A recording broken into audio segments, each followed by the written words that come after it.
الحمد للہ رب العالمین والصلاة والسلام علی سید الانبیاء والمرسلین محمد وآلہ وصحبہ اجمعین، اما بعد، وقال اللہ تعالی فی کتابہ العزیز انما یخشی اللہ من عبادہ العلماء، وقال النبی صلی اللہ علیہ وسلم من سلک طریقا یطلب فیہ علما سلک اللہ بہ طریقا من طرق الجنہ، وإن الملائکۃ لتضع أجنحتها رضا لطالب العلم،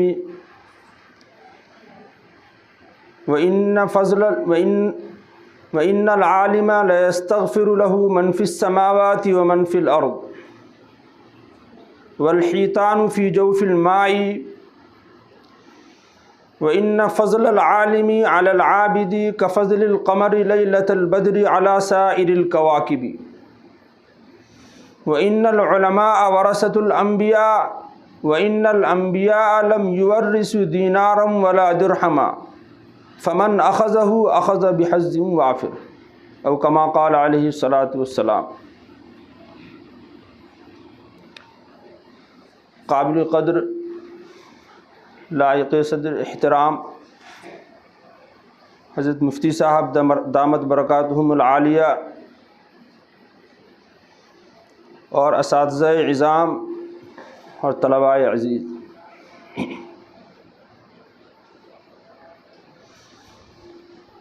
یہ تعلیمی سال کا آغاز ہے۔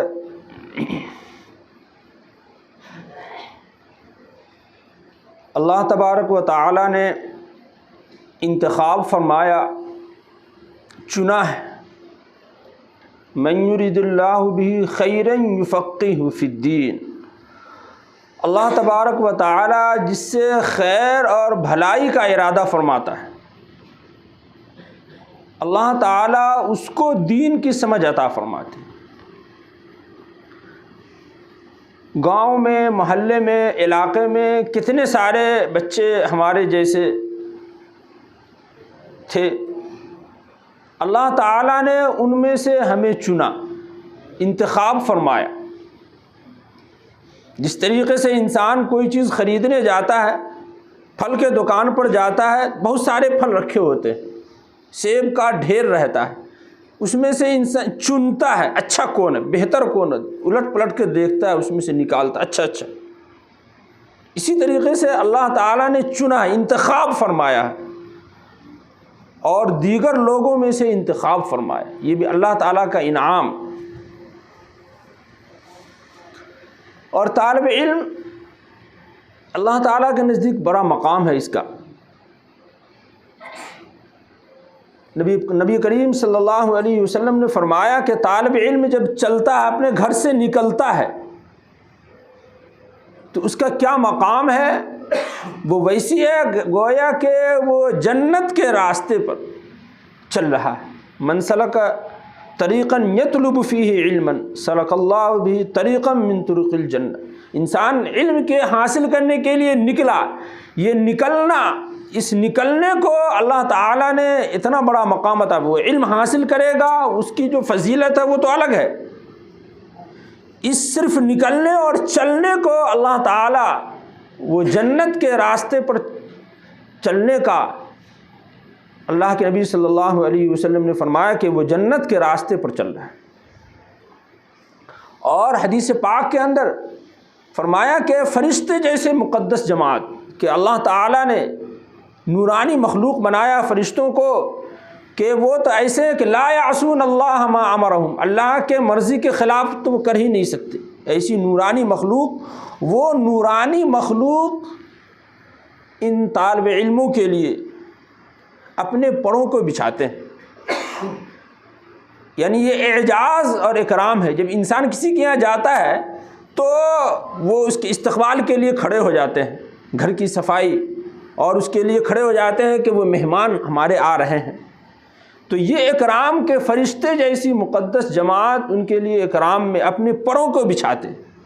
لتضع أجنحتها رضا لطالب العلم، یہ مقام۔ انسان جب علم حاصل کر عالم بن جاتا ہے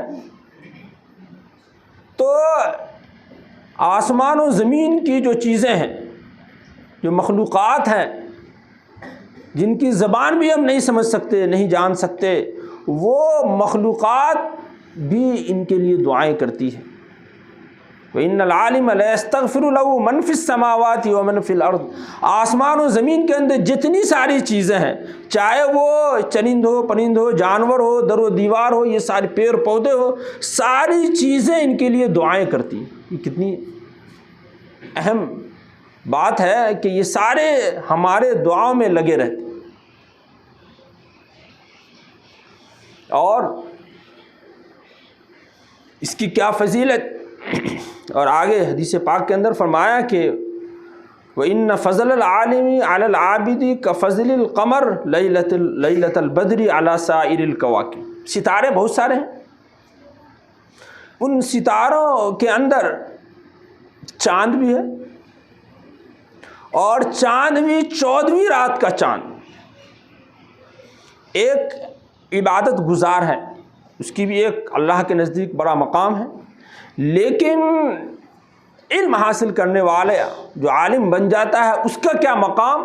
اس کا مقام کہ جس طریقے سے ستاروں میں چاند ہو اور 14ویں رات کا چاند ہو، کتنی فضیلت ہے اس کی، کتنا روشن ہے وہ، اسی طریقے سے اس عالم کی عابد پر فضیلت ہے۔ گویا کہ عمل ہے اور عمل علم ہے، علم کی فضیلت عمل سے بڑھ کر۔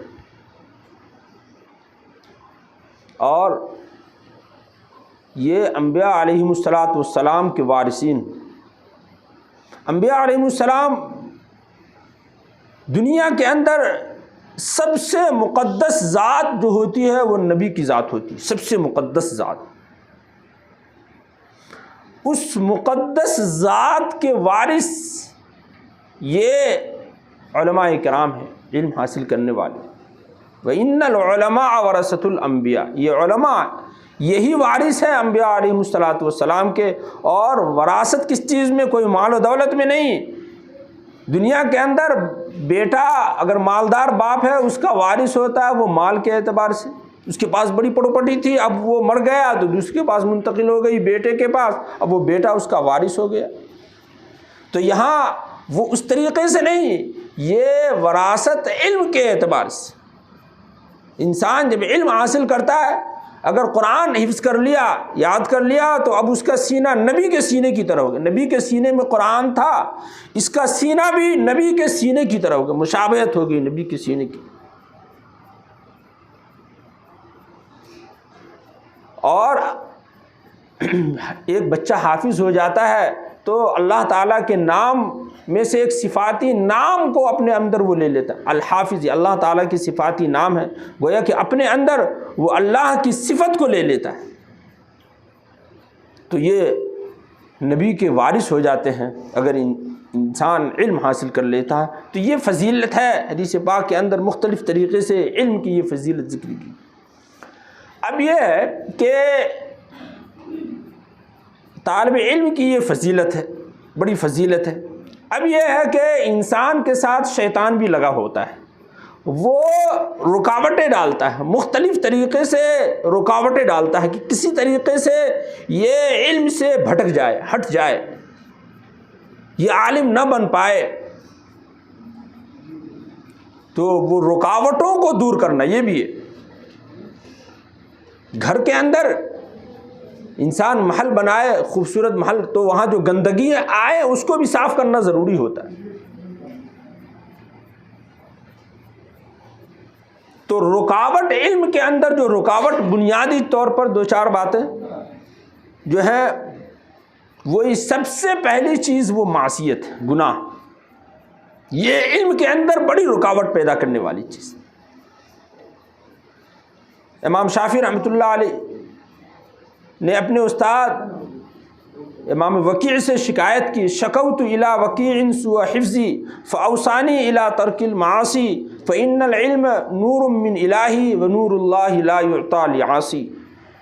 علم کا جو مقام ہے وہ دل ہے، دل کے اندر علم حاصل ہوتا ہے۔ اب انسان گناہ کرتا ہے تو اب یہ دل اس گناہ کی وجہ سے وہ نورانیت جو چیز وہ حاصل نہیں کر سکتی۔ ایک جگہ اندھیرا بھی ہو اور اجالا بھی ہو، روشنی ہے تو روشنی ہے، تاریکی ہے تو تاریکی، ایک ساتھ دونوں کیسے ہو سکتا ہے؟ تو یہ معصیت یہ ایسی چیز ہے کہ علم کو رکاوٹ، علم کے حصول میں رکاوٹ والی چیز۔ معصیت اب یہ ہے کہ انسان ہر وہ کام جس سے دوسروں کو تکلیف ہو، المسلم من سلم المسلمون من لسانہ ویدہ، کامل مسلمان وہ ہے کہ جس کی زبان اور ہاتھ سے دوسروں کو تکلیف نہ ہو، چھوٹی چھوٹی غلطیاں بھی اپنے آپ کو انسان بچائے۔ اب انسان کمرے میں رہتا ہے، درسگاہ میں رہتا ہے، درسگاہ کے اندر ایسی حرکت کرنا جس سے استاد کو تکلیف ہو، یہ بھی ایذا ہے، تکلیف پہنچانا ہے۔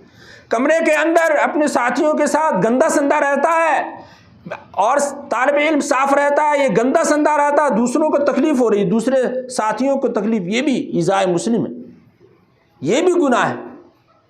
تو صاف ستھرا رہنا، درسگاہ کے اندر اس طرح کی حرکتیں کرنا جس سے استاد کو تکلیف ہو۔ اب سبق یاد نہیں کر رہا ہے، سبق یاد کرنا ہے، سبق یاد نہیں کر رہا ہے، اب استاد کو تکلیف ہو رہی، یاد نہیں کر رہا ہے، ناغہ کر رہا ہے، اس سے تکلیف ہو رہی، یہ بھی سب معصیت میں داخل ہے۔ ایک تو معصیت سے اپنے آپ کو بچائیں۔ دوسری چیز جو رکاوٹ پیدا کرنے والی ہے علم میں، وہ لا یعنی چیزیں۔ من حسن اسلام المرء ترکہ ما لا یعنیہ، اسلام کی خوبی یہ ہے کہ انسان بیکار چیزوں کو چھوڑ دے۔ ہر ایسی چیز، لا یعنی چیزیں وہ ہوتی ہیں جس کے اندر نہ دین کا فائدہ ہو نہ دنیا کا فائدہ، ایسی چیزوں کے اندر اپنے آپ کو لگائے رکھنا، یہ بھی علم کے اندر رکاوٹ پیدا کرنے والی چیز۔ آج کل موبائل ہے، اپنے آپ کو ان چیزوں میں مشغول کرنا جس سے کوئی فائدہ نہیں، یہ تو طالب علم کو کسی طریقے کا موبائل ہو، چاہے سادہ موبائل ہی کیوں نہ ہو، اور اگر وہ بڑا والا موبائل ہو تو زہر قاتل ہے۔ تو اس طریقے کی چیزوں سے اپنے آپ کو بچائے حتی الامکان۔ حضرت تھانوی رحمۃ اللہ علیہ کے واقعے میں لکھا ہے کہ جب وہ طالب علم تھے تو اس زمانے میں خط چلتا تھا، خط لوگ لکھتے تھے، تو اپنے پاس ایک گھڑا رکھتے تھے، اور جب خط آتا تھا رشتہ داروں کے یہاں سے تو اس خط کو پڑھتے نہیں تھے، سارے خطوط کو جو آتے تھے وہ گھڑے کے اندر ڈال دیتے تھے، سال کے اخیر میں اس کو کھولتے تھے، اور اس کو کسی کوئی خوشی کا خط ہے، کوئی غم کا خط ہے۔ تو انسان جب ان سب چیزوں سے، موبائل وغیرہ سے اپنے آپ کو مشغول رکھے گا تو ذہن جو حصول علم ہے اس میں رکاوٹ پیدا ہو۔ تو اپنے آپ کو لا یعنی چیزوں سے، زیادہ تعلقات سے، بات چیت سے اپنے آپ کو دور رکھیں، حتی الامکان بالکل یکسوئی کے ساتھ حصول علم میں لگائیں۔ تو دوسری چیز رکاوٹ پیدا کرنے والی جو علم کے اندر ہے وہ لا یعنی چیزیں۔ ایک تیسری چیز ہے سستی۔ سستی یہ بھی کہ انسان کسی چیز کو حاصل کر سکتا ہے اور سستی اور لاپرواہی کی وجہ سے اس چیز کو نہیں کر رہا ہے۔ ایک شعر میں من رام العلا من غیر قد ازال العمر فی طلب المحال، کہ جو چاہتا ہے کہ بلند مقام حاصل کرے، بلندی کو، من طاب العلا من غیر قد، اور بغیر محنت کے، محنت بھی نہ کرنا پڑے اور میں بڑا عالم بن جاؤں، یہ چاہتا ہے۔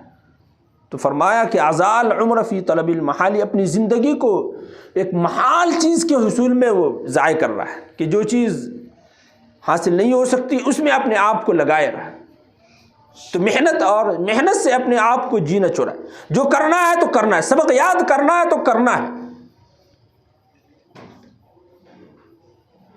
نماز کی پابندی اور دیگر چیزوں، تو محنت میں سے اپنے آپ کو جینا چورا ہے۔ سستی یہ انسان کو بہت پیچھے لے جانے والی چیز ہے۔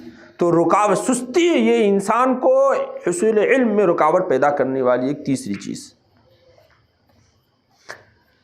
ایک چوتھی چیز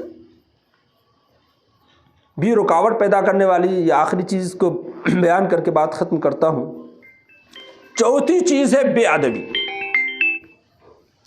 بے ادبی بھی انسان کے حصول علم میں رکاوٹ پیدا کرنے والی۔ اس کے اندر بے ادبی کے اندر یہ عام، اب یہ اساتذہ کی بے ادبی، اساتذہ ہے ان کا عزت کے ساتھ نام لیا جائے،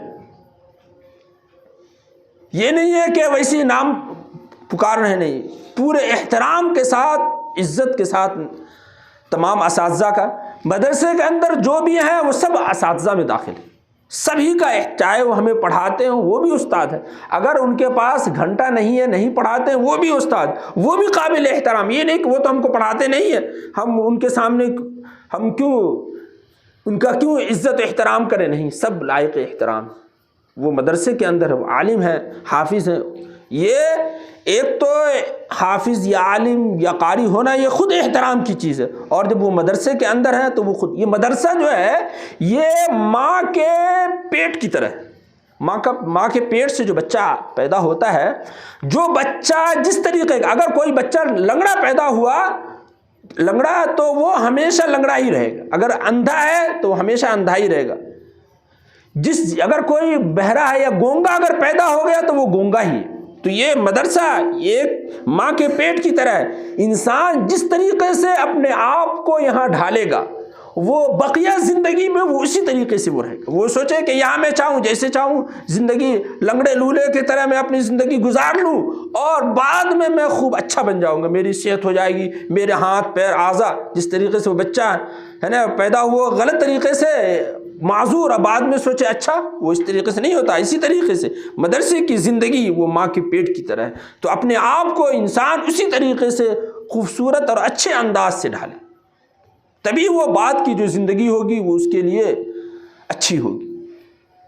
تو بے ادبی، اب یہ ہے کہ اساتذہ کی بے ادبی، اسی طریقے سے مدرسے کی بے ادبی، درسگاہ کی بے ادبی، اب درسگاہ کمرے کی بے ادبی، علم کے اعلی کتاب ہے، کاغذ ہے، کاغذ اگر ہے تو اگر کاغذ فی نفسی اس میں کچھ لکھا ہوا نہ بھی ہو پھر بھی قابل احترام ہو، علم کا حصول علم کا اعلیٰ ہے، وہ ہم اس سے علم حاصل کرتے ہیں، اس کا بھی احترام کرے، اگر اس پر کچھ لکھا ہو، ادھر ادھر پڑھا ہو تو عزت کے ساتھ اس کو اٹھا کر رکھے، یہ نہیں ہے کہ پڑھا ہے تو پڑھا ہے، نہیں۔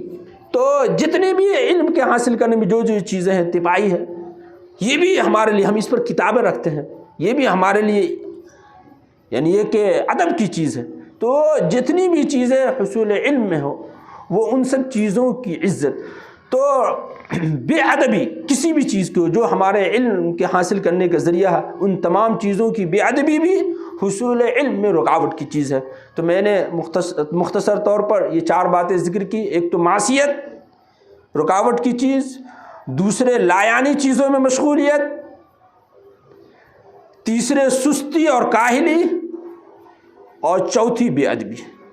اللہ سے دعا فرمائے اللہ تعالی ہمیں ان باتوں پر عمل کرنے کی توفیق عطا فرمائے، اور ہمیں کہنے سننے زیادہ عمل کی توفیق نصیب فرمائے۔ وآخر دعوانا الحمدللہ۔